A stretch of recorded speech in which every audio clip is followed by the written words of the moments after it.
नमस्कार दोस्तों, चुनाव का दौर शुरू हो चुका है। 2022 के विधानसभा चुनाव उत्तराखंड में भी है। उत्तराखंड के साथ साथ 4 और राज्यों में विधानसभा के चुनाव हैं। तो दरअसल हम लगातार उत्तराखंड की बात कर रहे हैं और आज हमारे साथ कोटद्वार विधानसभा के राजेंद्र अणथवाल जी हैं। राजेंद्र अणथवाल जी के बारे में आपको बताऊं, राजेंद्र अणथवाल जी राज्य मंत्री हैं गौ सेवा आयोग के, साथ ही साथ अखिल भारतीय विद्यार्थी परिषद में आप रहे, साथ ही साथ आप आरएसएस में रहे और बहुत ही जुझारू कार्यकर्ता जिस प्रकार से बीजेपी के कहेंगे हैं, भारतीय जनता पार्टी के हैं और अब आप राज्य मंत्री के पद पर हैं।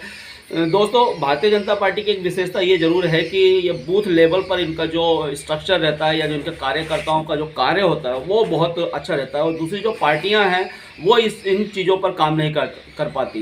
2022 के चुनाव हैं, इन्हीं विषयों पर राजेंद्र अणथवाल जी के साथ बात करेंगे। सर, बहुत बहुत स्वागत है। सबसे पहले तो आपका मेरे साथ थोड़ा सा अपना परिचय मेरे दर्शकों को दीजिए, जिनको शायद पता नहीं होगा वो भी जान जाएंगे इस कारण। मैं पंडित राजेंद्र अणथवाल, अभी वर्तमान में तो राज्य मंत्री का दायित्व है और पूर्व में सन 1975 से मैं इस विचारधारा से जुड़ा। विद्यार्थी परिषद का से लेके स्थापना, भारतीय जनता पार्टी की स्थापना 1980 जब हुई थी तब भी मैं बम्बई अधिवेशन में गया था, जबकि भले हमारा वहाँ वो नहीं था, बुलाया नहीं गया था, लेकिन उस समय उत्साह था। और उसके बाद 2004 में जब अटल जी प्रधानमंत्री थे तब सिल्वर जुबली कार्यक्रम रहा, उसमें भी गया था। साथ ही राज्य आंदोलन में बहुत महत्वपूर्ण भूमिका निभाने का काम किया। साथ ही राम जन्मभूमि से लेके और कई जैसे लव जिहाद के मामले रहे, उनमें भी बहुत लड़कियों को बचाने का काम किया। इसी तरह से समाज में हर वर्ग के से जुड़े रहने का प्रयास है। और दूसरा, यहाँ सिद्धपीठ ज्वालपा धाम है, उसमें भी हमारा पुजारी के रूप में, अध्यक्ष के रूप में कार्य चलता है, सेवा कर रहे हैं।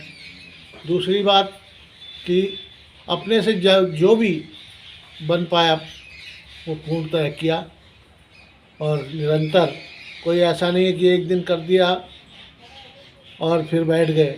निरंतर कार्यरत हूँ। पार्टी का जो निर्णय रहा उसको 2002 में टिकट की दावेदारी थी, किसी कारण से नहीं हो पाई। ऐसे ही 2007 में लगभग फाइनल था। ऐसे होते जो भी नहीं बन पाया बात, लेकिन इस बार सारा वातावरण अनुकूल है और यदि पार्टी चाहेगी तो हम तो पार्टी के सिपाही जो निर्णय करेगी वो करेंगे, लेकिन दावेदारी तो मेरी है ही। और मैं पूरे, मेरे साथ न कोई गुटबाजी है, सारे पार्टी के कार्यकर्ता एक मेरे नाम पे एकजुट हो सकते हैं। और बाकी तो जो पार्टी का निर्णय है, हम तो पार्टी के सिपाही हैं, इसलिए जो निर्णय होगा सिरोधार्य होगा। राजेंद्र अणथवाल जी कह रहे हैं कि पिछली बार भी 2 बार टिकट इनका फाइनल, 2-3 बार जब टिकट फाइनल था उसके बाद भी टिकट कट चुका था, लेकिन इस बार उन्हें पूरी उम्मीद है कि कोटद्वार विधानसभा से वो पार्टी के उम्मीदवार रहने वाले हैं, भारतीय जनता पार्टी के उम्मीदवार रहने वाले हैं। सर, अगर बात की जाए तो हरक सिंह रावत के भी जो हम जिस प्रकार से बात करते हैं वो कहते हैं कि हरक सिंह रावत जी को टिकट मिलेगा, कोई सुमन कोटनाला की बात करता है, कुछ लोग वीरेंद्र सिंह चौहान जी जो कि भारतीय जनता पार्टी के पूर्व जिलाध्यक्ष रह चुके हैं, और साथ ही साथ शैलेंद्र सिंह बिष्ट गढ़वाली जी भी बहुत इस समय प्रयास कर रहे हैं। तो आपको कैसे लग रहा है कि इन सब के बीच में? देखिए, ये तो सबका, जो भी कार्यकर्ता पार्टी में रहता है उसका एक स्वाभाविक अधिकार है कि वो टिकट मांगे या पद मांगे, लेकिन जहाँ तक सिटिंग विधायक का मतलब होता है तो पार्टी को डिसाइड करना होता है, वो निर्णय पार्टी का रहता है। अब वो सिटिंग विधायक चाहेंगे तो अलग विषय है, लेकिन बात उनके चाहने या न चाहने से भी नहीं होता, पार्टी के उसका है। सिटिंग विधायक को प्रायोरिटी रहती है, इसमें कोई शक की बात नहीं है, लेकिन वो पार्टी का जो सर्वे होता है, पार्टी की जो बातें होती हैं, वो उस पर डिपेंड करता है। बाकी अन्य लोग भी हैं और मेरा अपना तजुर्बा भी है, कई वर्षों से काम कर रहा हूँ और नाक की सीट पे काम करने वाले लोग हैं हम।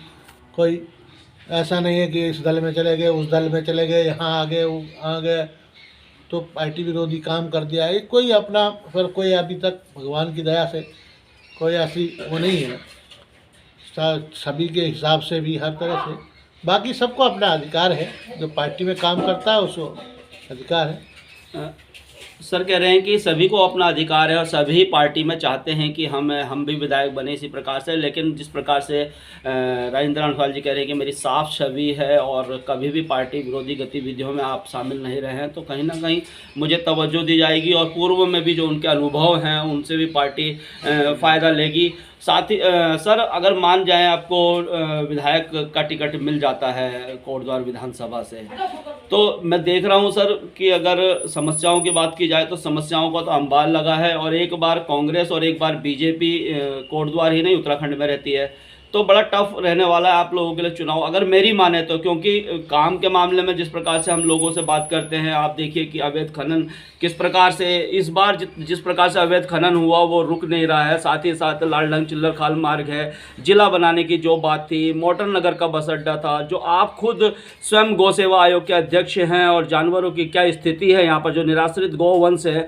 वो हर गली मोहल्ले में 40 वार्डों में आपको मिल जाएंगे। तो सर इन सब मुद्दों पर कैसे आप जनता के बीच जाएंगे, बहुत टफ रहने वाला है, कैसे क्या बताएंगे? देखिए, दो चीज़ें, एक तो जहाँ तक यहाँ की समस्याएं हैं, विकास निरंतर प्रक्रिया है, लेकिन जहाँ तक यहाँ की समस्याएं, मूल जो समस्या है वो बस अड्डे की है, उसकी है और पार्किंग की है। और जो चिल्लर खाल मार्ग में तो एनजीओ की वजह से चल रहा है, काम चल ही रहा है, उसमें ऐसा नहीं, सरकार प्रयासरत है, हो भी जाएगा। और समय समय पर ये जो विदेशी और इधर उधर के लोग जिनका कोई उत्तराखंड से लेना देना नहीं है, वो सुप्रीम कोर्ट चले जाते हैं पर्यावरण के नाम पर, तो इसलिए। लेकिन जो भी आदमी आता है कोशिश करता है, और मेरा मानना है, जहाँ तक एक वंश की बात है, कि लोगों को भी सोचना पड़ेगा, सरकार से नहीं चलने वाला, रोज़ हटाते हैं फिर हो जाते हैं। दूसरी बात, हमने ये नगर निगमों का काम है कि भाई जो गौशालाएँ बनाए, पहले वो रहते थे, अभी मैंने जब शुरू में ही हमारी सरकार ने 90 लाख रुपया स्वीकृत किया, 85 लाख, और वो अभी तक वो अभी सपुर्द नहीं हुआ, कंप्लीट नहीं हुआ है, जबकि उसको 2 साल हो गए करीब। पहले वो ज़मीन का मामला रहा, अभी तक वो पूर्ण नहीं हुआ। तो जिस दिन वो होगा उस दिन वो वहाँ ये समस्या भी कुछ कम हो सकती है, हल पूरी नहीं हो सकती जब तक लोग नहीं चाहेंगे।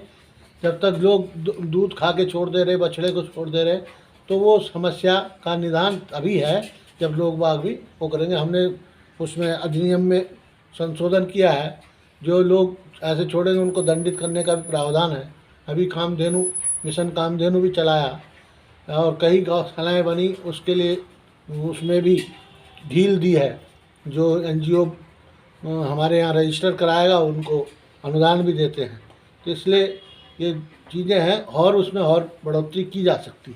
बाकी जहाँ तक विकास की बात है, यदि मंशा हो तो हो सकता है, ऐसा है। मुझे कहना, किसी की आलोचना करना मेरा काम नहीं है, लेकिन जो लोग 4-4, 5-5 बार विधायक हो जाते हैं और उसी क्षेत्र से, और तो वहाँ वो अपनी खड़ंजा, विधायक का काम खड़ंजा, नाली या गली नहीं है। विधायक का काम है रोजगार सृजन करना, बड़े काम करना। जो पंचायत का काम है, नगर पार्षद का काम है, जो प्रधान का काम है, वो विधायक का काम नहीं है। लेकिन जो बड़ी योजनाएं हैं जिससे रोजगार सृजन हो, इकोनॉमी, अपने क्षेत्र की इकोनॉमी डेवलप हो, इस पर फोकस होना चाहिए। सर अगर आपको, मुझे तो पार्टी ने जहां भी निर्देश किया पूरे देश में, जहां जहां चुनाव में, पार्टी के कामों में लगा रहा, आज भी लगा रहता हूँ। यहाँ भी जो जिन लोग मेरे पास मेरी समस्या लेके आते हैं, मेरा प्रयास रहता है।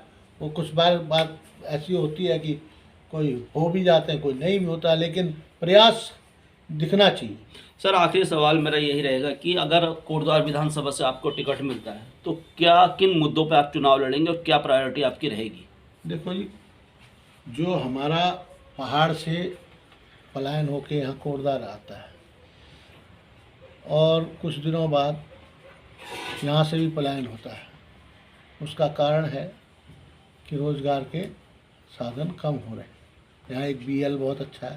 ग्रोथ सेंटर को ठीक से थोड़ा सा मॉनिटरिंग करने की आवश्यकता है। जो फैक्ट्रियाँ वहाँ हैं उनकी क्या समस्या है, जो प्लॉट हैं वो उन पे क्यों हैं, लोगों ने वो जो पैकिंग की व्यवस्था कर रखी है, मैन्युफैक्चरिंग नहीं हो रही है, उसके लिए क्या दिक्कत है। तो रोज़गार सृजन करना पहला। दूसरा, जो शहर की खूबसूरती है उसको बढ़ाना। तो और जैसे पार्किंग है, सबसे बड़ी समस्या आज की डेट में पार्किंग भी है, बस अड्डे हैं, तो इनको ठीक करना। तो दोस्तों ये थे राज्य मंत्री गौ सेवा आयोग के राजेंद्र अणथवाल जी। और अगर इनको टिकट मिलता है तो पार्किंग की जो मुख्य समस्या है और जो गंभीर समस्या कोटद्वार की, उस पर ये काम करेंगे, रोजगार सृजन के लिए काम करेंगे। और स्वच्छ और साफ छवि के राजेंद्र अणथवाल जी का कहना है कि इस बार पार्टी उन्हें जरूर टिकट देगी और अगर जरूर टिकट देगी तो उन्होंने अपना विजन आप लोगों को बता दिया है। और दोस्तों 2022 के विधानसभा चुनाव के कोटद्वार में जो भी उम्मीदवार रहेंगे या जो भी उम्मीदवार पद के दावेदार हैं, उन सभी से मैं बात करूंगा और आखिरी निर्णय आपको करना है कि कोटद्वार में किसको वोट आपने करना है। वीडियो अगर दोस्तों पसंद आएगा तो वीडियो को लाइक, शेयर और कमेंट करना और मेरे चैनल कड़वा नगरी लाइव को ज़्यादा से ज़्यादा सब्सक्राइब करना है। धन्यवाद। जय हिंद, जय भारत, जय उत्तराखंड।